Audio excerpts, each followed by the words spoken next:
Hello and welcome to our Environment Report webinar. Thank you for joining us to watch the playback of our Gutcham and Benwell National Forests and our Gumbower National Park projects. Before I get too far along, I'd like to acknowledge the First Nations communities along the Murray floodplains and extend my respect to elders past, present and emerging wherever you're watching this webinar from. Today I'll be joined by Roisin Feeney, who's our project manager for our East and West VMFRP sites, and also by James David, who looks after our planning and approvals. And as we work through the agenda, we'll look at the project scope and its benefits, the environment report and the draft planning scheme amendment, and what the next steps are for those. And I'll give you a little demonstration of how to interact with the portal and the other materials you might need to fully understand and engage with the environment report that we've prepared. So for those of you playing catch-ups on the size and scale of the project, the floodplains next to the Murray River have been evolving periodically to receive water. However, historically, the Murray River would spill onto the floodplains periodically, creating rich, lush landscapes that were teeming with life. And this rich, diverse floodplain was a heartland for traditional owners, and it sustained large communities for tens of thousands of years. And today, our traditional owners carry on that legacy. But as our towns and cities, agriculture and industry have grown over time, we've changed the way that the river flows to suit our purposes by introducing weirs, dams and other interventions. And while this has created many benefits for regional communities and economies, the water no longer flows as naturally as it once did, and the Murray River can no longer water these floodplains often enough to keep them healthy. So the condition of the floodplains and woodlands have been declining rapidly, particularly over the last 2 decades. This means that many of the river red gum and black box communities are stressed, and particularly those further out from the river channel, permanent Anna branches, creeks and wetlands.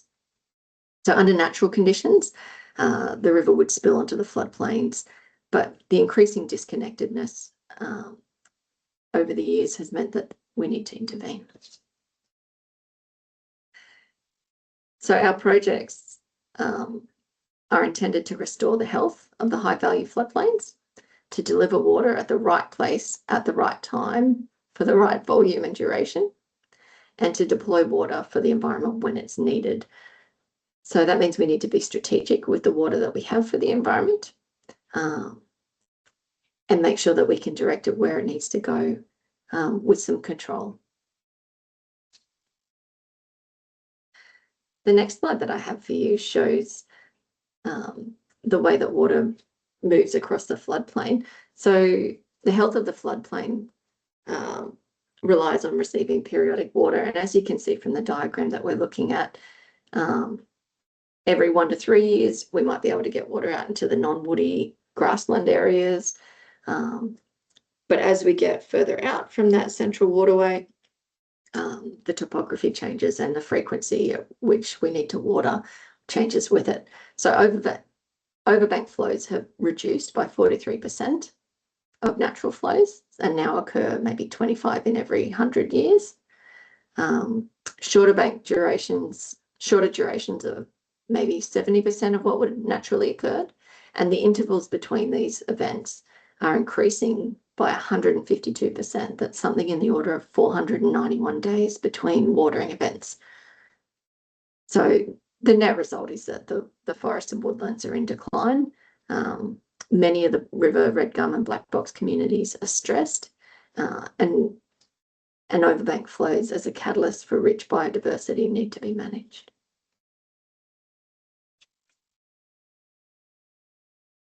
What I might do is just give you a little bit of an expectation around what an environment report is, and what it is that's on public exhibition for you to have a look at.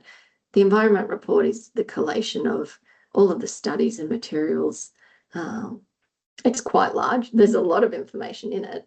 And the purpose of today's session is not to go on a deep technical walkthrough of the report. It's to help you understand what it is, how to navigate it, and how you can have your say as part of the process while we're on public exhibition.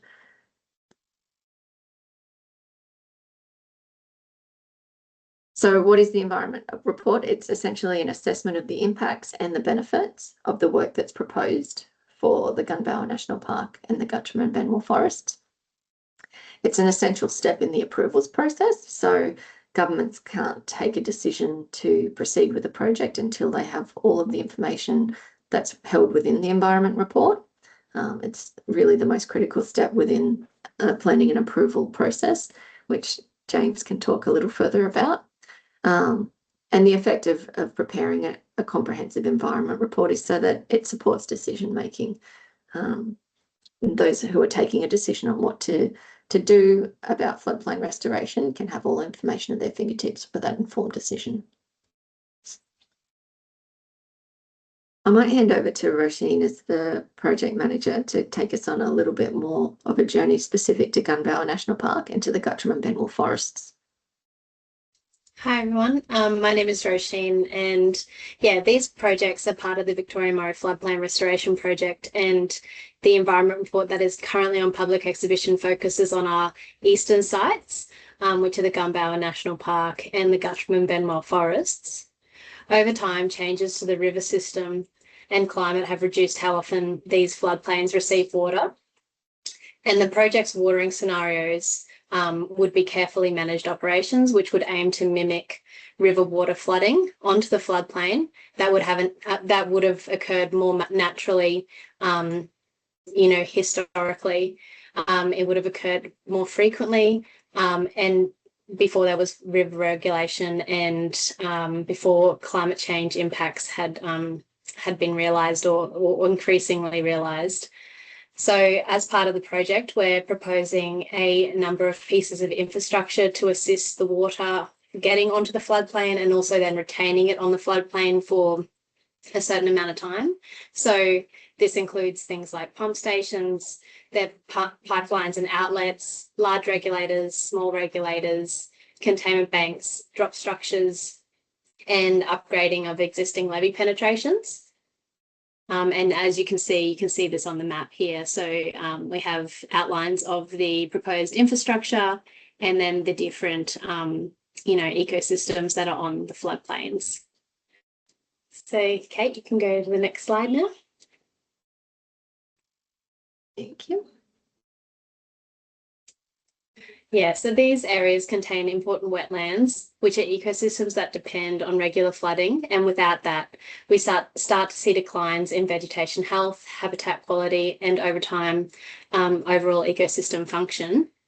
What these projects aim to do is enable more water and more natural watering patterns using infrastructure to better align environmental watering with what the floodplain needs, where it needs it, and also holding the water there for appropriate times. So sometimes what you might see in a natural flood is you might have water come onto the floodplain, but then it may recede very quickly as well, and you're not seeing all of the ecological benefits in that event. What you can achieve with this infrastructure is you can actually hold the water on the floodplain to achieve those ecological benefits.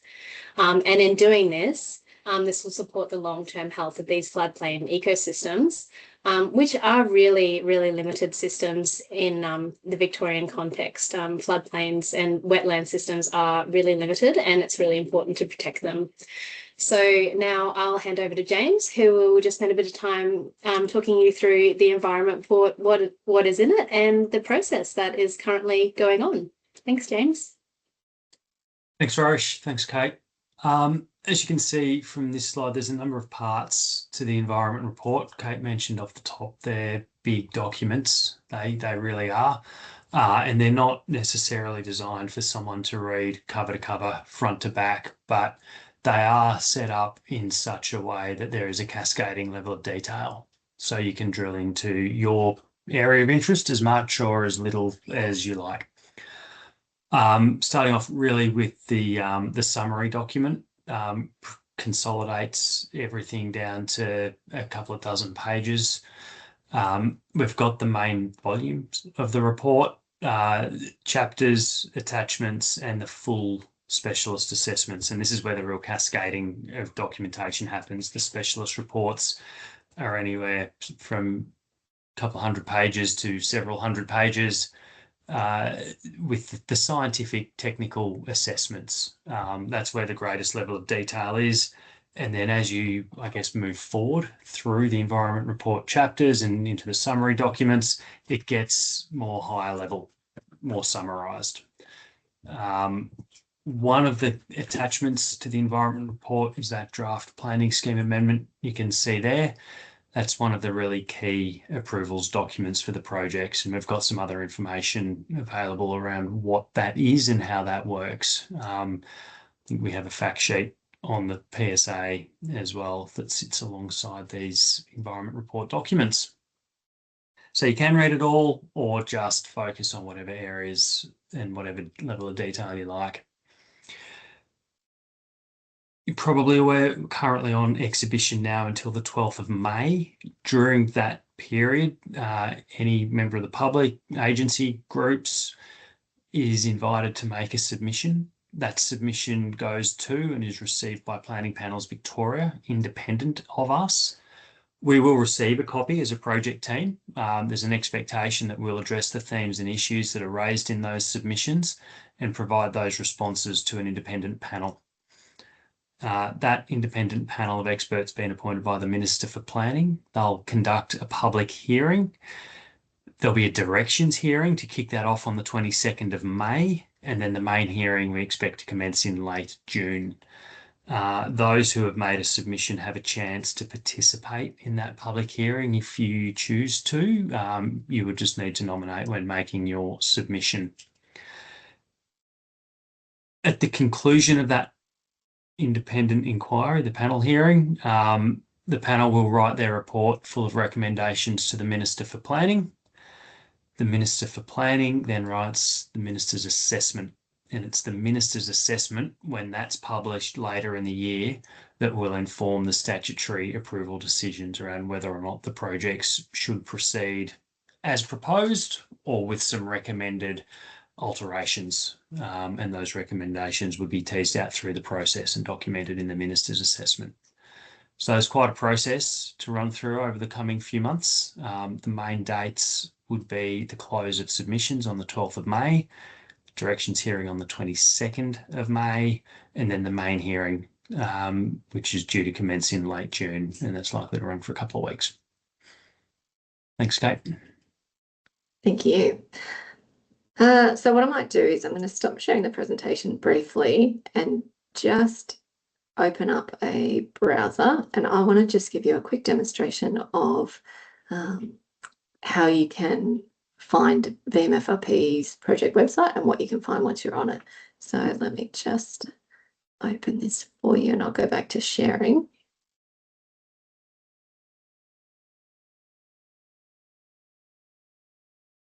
Can you see that? All right, so when you enter vmfrp.com.au, you'll be taken to both a project website or the environmental assessment, which is this one over here. And if you click into that portal, it will take you into a specific ecosystem that's designed to present all of the environmental assessment pieces. Ever so subtly, we've got a little yellow glowing box over the Gunbower National Park and Guttrim Bedwell projects. So you can click into that project, which is currently on exhibition, and you've got 4 options. You can go into an interactive map, you can view some project videos, you can look at some fact sheets or interpretive materials, or if you want to look at the environment report, which includes the full suite of specialist assessments, attachments, planning scheme amendment, etc., it's that 4th tile that you go into. So we're in the East Sites VMFRP environment report, and then bit by bit you can collapse or expand each section. So the summary document that sits in there is available in both PDF or in a Word document format, and for each part of the document you can expand and collapse and view what it is that you're interested in. For example, if you were very interested in the community engagement that had been undertaken, you could open up the introductory chapters, find chapter 8, chapter 7 maybe, and navigate to it. Internet's lagging a little bit while I'm sharing. So where are we? Project description. Chapter 7 is the communications and engagement. And if you click on that, it'll open a window and take you into the document itself. Okay. And through you could go to interact with the document. So I'll just pull back out here. Also, the attachments have specialist reports that correspond. And that's pretty much how you interact with it. As I said, there are some interactive maps and videos that you can engage with to better understand exactly what's here. But what I wanted to demonstrate for your benefit was that really the power is at your fingertips to zoom in and explore the area that you're most interested in. So when Roisin popped up some information earlier that showed some of the sites, if you were interested by that but couldn't see the detail on our slide, I invite you to come into the portal and click into some of these sites, and then you can toggle on and off the different layers that you're interested in seeing. There's quite an amount of functionality there. So I'll stop sharing and pull us back to our presentation. We're nearly there. Thank you for bearing with us. Let me just go back into sharing mode. Apologies.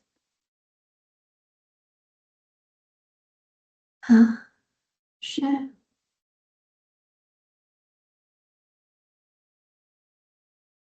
So if you prefer to interact in hard copy, we would invite you to head to one of those 4 hard copy locations. So there's one in Melbourne at the State Library of Victoria, as is usual for a public exhibition of an environmental planning doc. We also have one at the North Central CMA office in Huntley. We've got one at the Gateway to Gunnawarra Visitor Information Centre in Kahuna, and we've got one in Barham. So these documents are almost as tall as I am. When you stack them all up, they're quite detailed, so you can go there and see folder by folder. You can interact with them if you prefer the hard copy documents. And the last thing that I wanted to talk to you about was some drop-in sessions where you can meet the team or speak with technical specialists. I think we've got an ecologist coming to join us for those sessions, maybe a hydrologist as well, and as well as the project team members. And you can ask any questions that you might have. So I'd encourage you to interact with the materials ahead of time, before those sessions, so that you can have your questions ready. And those drop-in sessions will be in Kahuna on the 14th or the 30th of April at the community meeting rooms, or we've got ones in Barham on the 15th and 29th of April. And then last but not least, to make a submission, make sure that you head along to Engage Vic, which is www.engage.vic.gov.au. The project's listed there, and that's where you can have your say and make your submission. So last but not least, the recap is that we're currently on public exhibition until midnight on the 12th of May. So make sure if you want to have your say, if you're wanting to make a submission, you do that before that midnight closing. And that's pretty much all that we had for you today. In a row. All right.